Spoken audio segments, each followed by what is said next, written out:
Hello everyone, আমি সুমনা। তোমরা সবাই কেমন আছো আমাকে কমেন্ট করে জানিও। আমি রেডি হয়ে গেছি, এখন যাচ্ছি কালী পুজোতে। কালী পুজো দেখতে যাব। আর সত্যি বলতে আমাদের বাড়ি থেকে কালী পুজোটা হচ্ছিল অনেকটাই দূরে। তো আপাতত এখন আমরা চলে এসেছি। এখানে এতই ভিড় ছিল কি বলবো, আমি ভিডিও করতে পারছিলাম না। শেষে একটা সাইডে আমি চলে এলাম, এসে ওখানে আমি ভিডিও করছিলাম। এটা কোন জায়গায় কালী পুজোয় এসেছি তোমরা যদি কেউ বুঝতে পারো আমাকে কমেন্ট করে জানিও।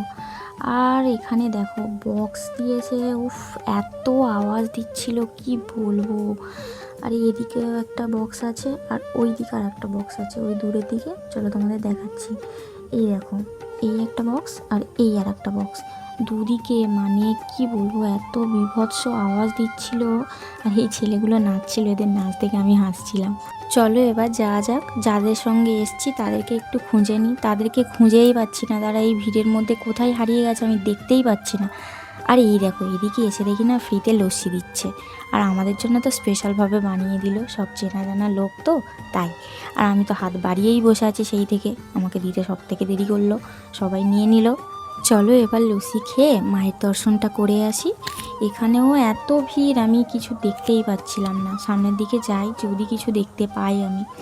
অনেক ভিড় ছিল। আর দেখো না, আমার বর তো আমাকে পিছনে ফেলে রেখেই চলে যাচ্ছে, একবারও তাকায়ও নি যে আমি আছি না কি, ফিরেও তাকাচ্ছে না এদিকে। এত ভিড় ছিল আমি কিছু দেখতেই পাচ্ছিলাম না। অতি কষ্টে, না অ্যাকচুয়ালি কষ্ট নয়, মায়ের কাছে আসতে কোনো কষ্ট হয় না কারোরই।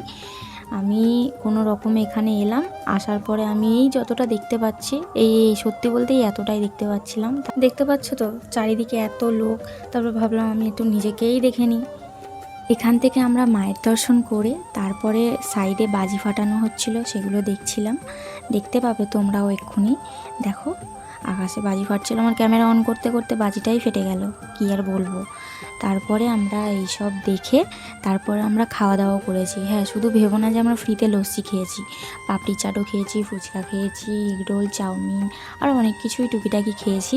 তো সেগুলো ক্লিপ নিতে আমি ভুলে গেছি। তারপরে আমরা ঘরের দিকে রওনা দিয়ে দিয়েছি, যেতে হবে অনেক দূরে। আর অনেক রাতও হয়ে গেছিলো, আমাদেরকে তো যেতে হবে, তাই চলে যাচ্ছি। Thanks for watching, good night.